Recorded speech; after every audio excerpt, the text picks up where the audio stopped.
young at heart and bursting with energy. We believe in giving back to the society. We operate all over Nigeria. It's not only in Lagos or the neighboring states.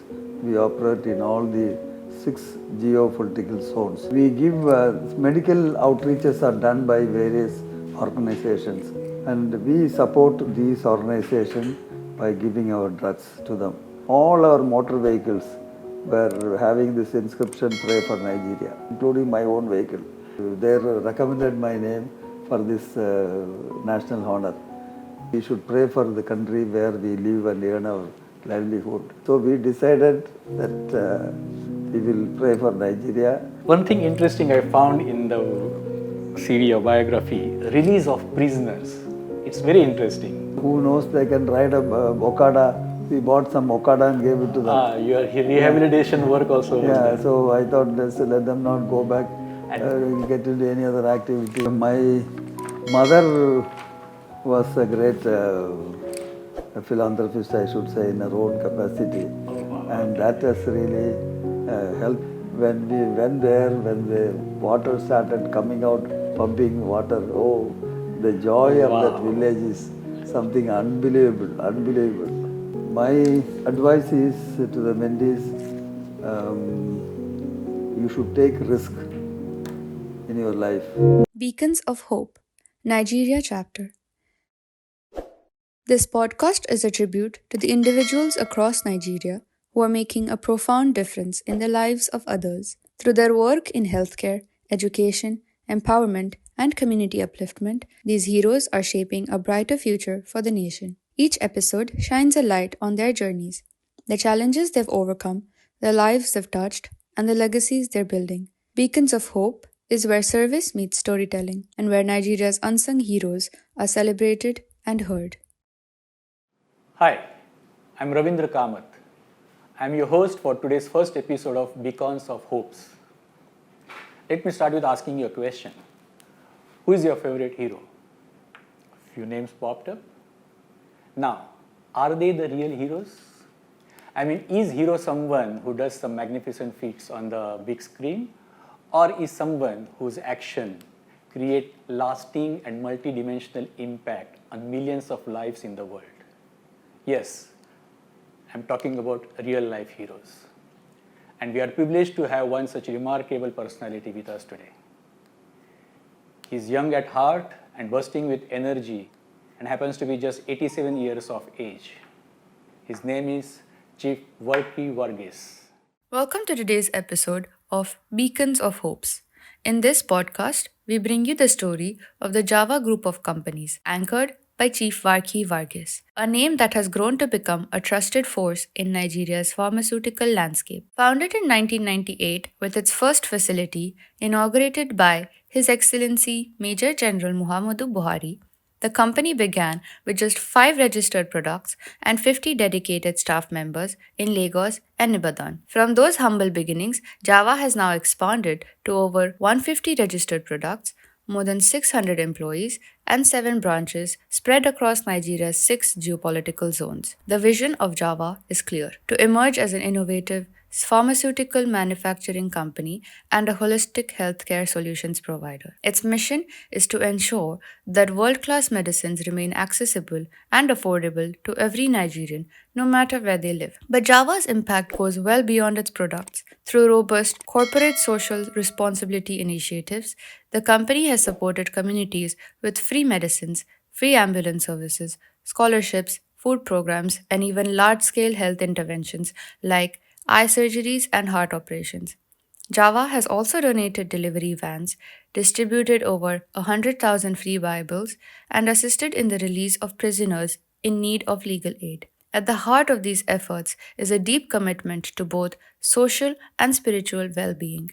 Guiding this remarkable journey are visionary leaders such as Chief Varkey Verghese, MFR Managing Director, recognized with Nigeria's National Award for his contribution to industry and society, and Chief Mrs. Annie Verghese, an accomplished administrator and principal shareholder. Together with a seasoned board and dedicated workforce, they continue to steer Java towards excellence and innovation.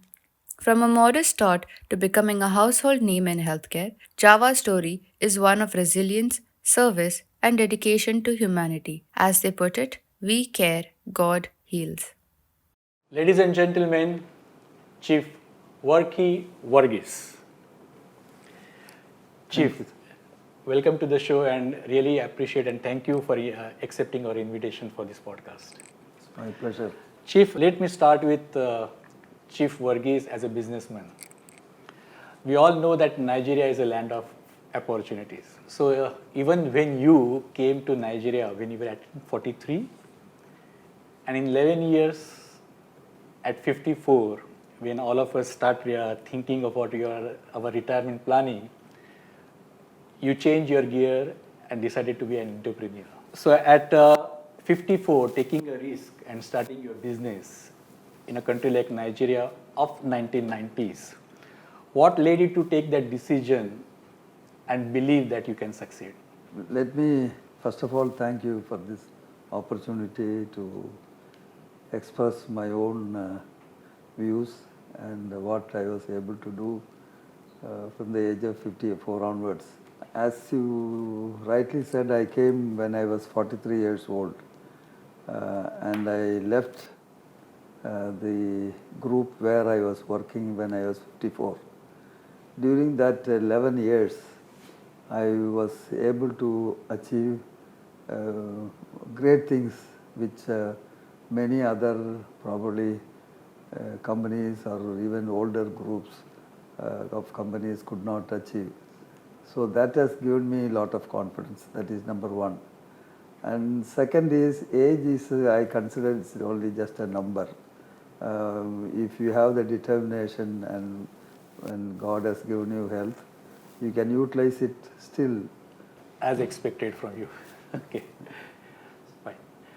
Now let's start with the philanthropy side, because that is the crux of this podcast. So I will just mention, because I have seen your biography and that has been shared with the people. So we'll just go one by one the activities that has been undertaken by you or your organization. The firstly is the monthly support to 6 various institutions. Can you just please give us those details? No, first of all, we believe in giving back to the society where we make business and earn profit. And there is no point in keep accumulating or you do reinvest in the business, but at the same time, we believe in giving back to society a certain amount of our profit to the poor and needy in the society. So we operate all over Nigeria. It's not only in Lagos or the neighboring states. We operate in all the 6 geopolitical zones. We have branches, we have network of medical reps and all those things working. So we felt whatever I do, I should do it across the country, not in one place or other. That is the reason why we have taken this approach of helping people across Nigeria. Yeah, I have this list of 6 various institutions. The Special Persons Association of Nigeria, Old People's Home in Asaba and Delta State, Support to the Orphanage Home in Kaduna State, Little Sister of the Poor in Enugu State, Joseph and Inus Alade Foundation in Lagos State, and Motherless Babies Home in Lagos.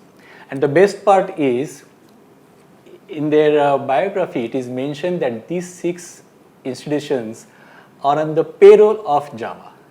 Yes. So whether you make money or not, whether you have funds or not, it's a commitment. It is done. It's done deal. It is not subject to something. So that's very fascinating. So it is, otherwise we say that whatever we save from that, we do some philanthropy and we call it a philanthropy. But no, you say philanthropy first, whatever remains is my money. So that's wonderful. So second thing is donation of drugs. This includes maternal and child healthcare programs, antenatal and accident and emergency centers, and healthcare aids to displaced people during insurgency, correct? I mean, you have created a pool of pharma industries in Nigeria who have joined you in this process of free distribution of drugs. and this has assured that any healthcare activities held whether in Lagos or anywhere in Nigeria will not go short of drugs. So any idea how many lives that has been impacted, and how is your experience, how it started? We give medical outreaches are done by various organizations, and we support these organizations by giving our drugs to them. They approach, some of them approaches us, some of them we identify ourselves and then give it to them. I am the president of the Indian Pharmaceutical Manufacturers and Importers Group, and we have decided that every year we will do one or two camps, medical outreaches to the needy people. So we have been doing this for the last 3 years in IPMIN, and also Java has been doing it for the last so many years. We have been supporting many outreaches all over Nigeria. Sir, there is one thing called, one project for Pray for Nigeria. Yeah. Can you just elaborate on that? What is that project? What is the impact of that project? See, we felt that we should pray for the country where we live and earn our livelihood. So we decided that we will pray for Nigeria, and we'll put this slogan in all our packs, calendars, our leaflets, brochures, in everything we put pray for Nigeria. And in many places we are known as Pray for Nigeria company has come. Oh, wow. So that is how they feel it. And we don't just do that alone. I mean, alone in the sense, we are not for the sake of putting, we are not doing it. We actually pray. Every Thursday during lunchtime, if you come here, between 1 and 1:30, there is a prayer group in our company. Is it? Okay. Yes. They come, they gather together. One of the subjects for which they pray is Pray for Nigeria. This is actually practiced, and also up to last 5 years we are not doing it because of some problem we are facing on the road. All our motor vehicles were having this inscription Pray for Nigeria, including my own vehicle. But later this road safety people and all these local government people, they say it is an advertisement, it is your brand. I said, Pray for Nigeria. How it's can not pray? brand, my brand. But to argue with them, and finally it ended up in settlement. Then our people themselves we'll remove this sticker so that we will not waste our time on the road. So otherwise we will. But our calendars, if you say take this, you will see Pray for Nigeria. This is what Chief is talking about. Pray for Nigeria. And whenever people take our pack also, they feel this is a company which is praying. Absolutely. Even if you say every Thursday you have a prayer. Yeah. So as I said, like what we said, that the institutions are on a payroll. So similarly, praying for Nigeria is in the blood of Java. So it's a sort of taken for granted that praying for Nigeria is what is the motto of the company, correct? Yes. Wonderful, sir. Wonderful. Yeah, there are many more activities you are involved in, I think. I mean, that like free eye surgeries, educational scholarships, overseas medical treatment, construction of borewell, sponsorship of delivery vehicles, building of schools, orphanage, etc., etc., etc. But one thing interesting I found in the CV or biography, release of prisoners. It's very interesting. What is that? I happened to visit the Kirikiri prison along with some of our church members. So at that time I met the superintendent of the Kirikiri prison center, and I asked him, introduced myself, and I was talking to him for some time. I told him that we are in pharmaceutical business. We can give you our product samples free of cost to your clinic. If it is acceptable, then he said, sir, it's most welcome, we will accept it. He said, then when I start talking to him, then he told me, sir, there is a very urgent need is there. That is the one which if you can address, it will be a great help to us. I asked him, what is it?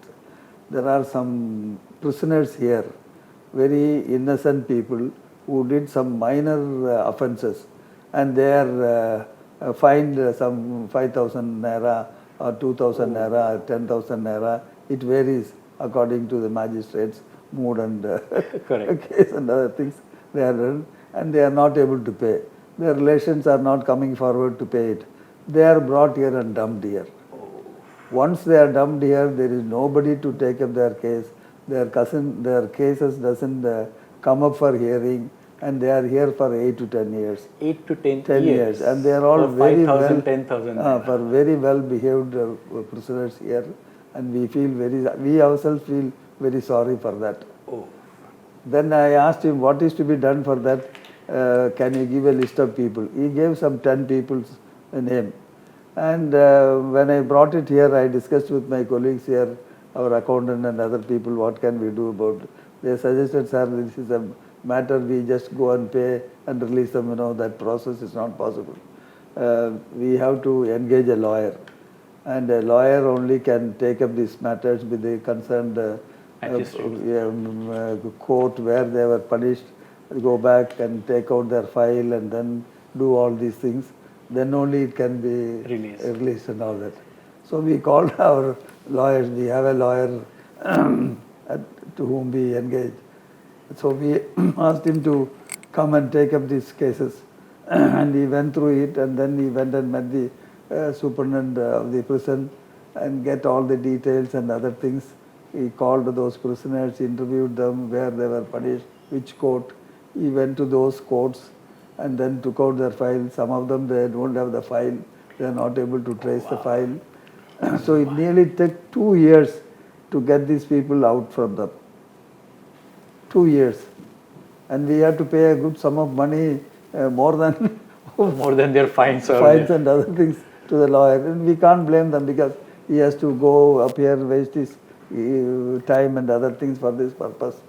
But he did it for us. And at the end of the day, we paid him also. But at the same time, after 2 years, we were able to get these 10 people released. But otherwise, for those 5,000, 10,000, there was no way they could come out. No way. Wow. That's fantastic, because I found it very interesting. So when they were released, you should see their joy. Obviously. And some of them, they don't know where to go and sing. Yeah, 10 years of the... Yeah, so some people who knows they can ride a Okada, we bought some Okada and gave it to them. Your rehabilitation work also. Yeah, so I thought let's let them not go back and get into any other activity out of desperation. Correct. So some people we gave them money, some people we bought Okada and gave it to them also. Sir, there was one earthquake in 1993 in Latur, in India. I happened to be there volunteering. So when I was volunteering and was there for 2 days, that triggered some philanthropy, whatever philanthropy is inside me. And from there, whatever small I could do for the society, I started doing. What triggered you? Or you are a natural philanthropist? My mother was a great philanthropist, I should say, in her own capacity. Oh, wow. And that has really helped me also. And she always encouraged us to do these activities. Whenever we go on holidays and spend time with her, she will always say, yeah, please go to, this man is suffering and they needed this much help and all that. Please do that and all that. So we willingly do that because it's a request from my mother. So you are now doing the mother's role for all your mentees. Wonderful. Is there any specific approach or criteria that okay, let me take this project? So for instance, 2-3 cases were recommended by some very responsible people. For instance, there was a small child in Asaba. The child was going to first or second standard school, and that the child was not able to walk properly, or even then she was short of breath, and all these things was happening. And when they took it to the doctor, they found there is a hole in the heart. And that surgery is quite expensive For here sure, yeah. in Nigeria. And not only that, the success rate is also not all that good also. Correct. So the Commissioner for Health referred this matter to me. He said, is there anything you can do by sending this child to India to a good reliable hospital and get it treated and all that. So we made further inquiries through our own staff in that area and found it was a genuine case. So we sponsored that mother and the child to India to a reliable hospital and got it perfectly operated, and they stayed there for nearly 2 to 3 weeks to take rest and then follow up checkup and came back. When the child came back, she was quite hale and hearty, very hale and hearty, active. That means her whole is up, the blood is retained in the heart so that, she can breathe normally and then active in the school and all that. She is now continuing her studies very well. Similarly, another one, much younger than that child, was I think about a year-old child. Year-old child? Year-old child. And that was referred from Ogun State by the Commissioner for Health also, from Abeokota. And the child parents came here and then we sent them to India, got it operated, came back from the airport, parents came with the child. And that is the photo, that corner. Okay, that one, okay.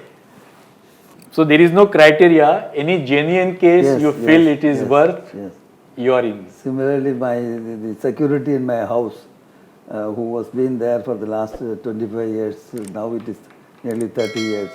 30 years one security, no wonder. He is from Jigawa, very remote place in Jigawa. Even people living in Jigawa itself, they don't know anything, a place called like this. So he comes from such a place. And I told him, his name is Musa. I told him, Musa, you have been with us for so many years and you have been so reliable. What can I do for you? Can I build a house for you in your village? He said, sir, I don't want a village. If you can make some facilities to get water from that place, it will be a great, great help. In his village? In his village. He said, now we are walking 3 to 4 kilometers to fetch 1 bucket of water. All my children, my wife, everybody goes in the morning to get 1 bucket of water, bring it here. That is used for their bathing, clothing, washing, for everything. Every day. That is how we are able to survive there. I said, are you sure you want a borewell? He said, yes, that is what it will not only help me, my entire but the entire village. Community, it will help. So I arranged a borewell contractor to go to that place, and when he surveyed that, there is plenty of water at 100 feet depth, plenty of water, need not go more than that. Then I asked him, I gave him the contract to go ahead and do it, and they took nearly about 10-12 days time they took it, and they did a good job. And then at the inauguration time, he wanted us to come and do that inauguration. We went to that place, very, very remote place. You cannot reach by car or any such things because it's all very sandy. Right. No roads, nothing. If your car gets stuck, you have to get down and push it. Then only the vehicle will move. Such type of places. When we went there, when the water started coming out, pumping water, the joy of that village is something unbelievable, unbelievable. We just take few things for granted, correct? Yes, yeah. Correct. And the people in the Jigawa, they don't know that there is such a village existing. I brought some people from Jigawa, from the health ministry and all that, to come along with us. They came. They said, no, we don't know there is a place like this. There's about 40 houses are there. That is one community. And the entire community, when they were gathered there, and they were so happy, they were clapping, singing, So basically, they were not in the map of the world. So there was no question of any water agency going there and boring the. Yes. And you did that. Oh, wonderful, sir. Wonderful. That's really godly efforts. Chief, has MFR or chieftaincy changed Mr. Verghese as a person, or is there any added moral responsibility, or it's just a normal day for you? This I never canvassed for it or any such things. An organization who knows of what we are doing, and they took it up with the. They recommended my name for this national honor, and when it reached the probably presidency, they went through the details of my career and things like that, what I have done so far. Then they felt I deserve, and that is how I was given. Of course, sir. We will never imagine that you asked for it. Yeah. But then after receiving it, now you say, okay, now I cannot stop. I have to keep doing. Or whether you get it or not, you will. That is encouraged me, because even my own country didn't do it. But at least in Nigeria, where I have come and stayed and I worked, because I have done a similar thing in India itself. For quite a lot of people I have helped and all that. They couldn't do it, but at least in Nigeria they have recognized, and so I feel more obliged to Nigeria and keep doing more things here. So last question, Chief. What is the best advice you received in your life, and what is the advice you would like to give to the mentees? My advice is to the mentees, you should take risk in your life and venture into things. Success depends upon how bold and how courageous you are to pursue these matters. You should be persistent. You should not get discouraged and discontinue halfway. That is very, very important. Don't give up. You have to march forward. Thank you, Chief. Thank you so much. And we come to the last session, and that is the rapid fire. So first, get together or prayer? Prayers. Family, friends? Family. Music, sports or reading? Reading. Movies in theaters, TV series or news channel? News channels. How would you like to spend an idle time? Relax at home or do something enjoyable? Do something enjoyable. Idea of traveling. Visit different places or be at one place and enjoy the beauty? Visit different places. Lagos or Calicut? I think Lagos. Business or philanthropy? I will say both. Okay, you can skip that because I thought it's difficult. Thank you, Chief. It was wonderful. I mean, as I expected that half of the things even I was not aware. So I can confidently say that how many people, how much they know about all these things you are doing. So the purpose of this podcast is to bring these things on the forte of the people so that they understand how much people are doing for the community. Thank you so much, sir. Chief. Thank you. Thank you very much. I appreciate it really. I'm grateful to you and to Pradeep also. Thank you very much, sir. Thanks for watching this podcast till end. Now, two requests. First, subscribe to this video. It will motivate us to do more such podcasts in future. Second, put your comments to this video about what you liked about it. And also suggest the guest you would like to see in our future podcast. Thank you very much.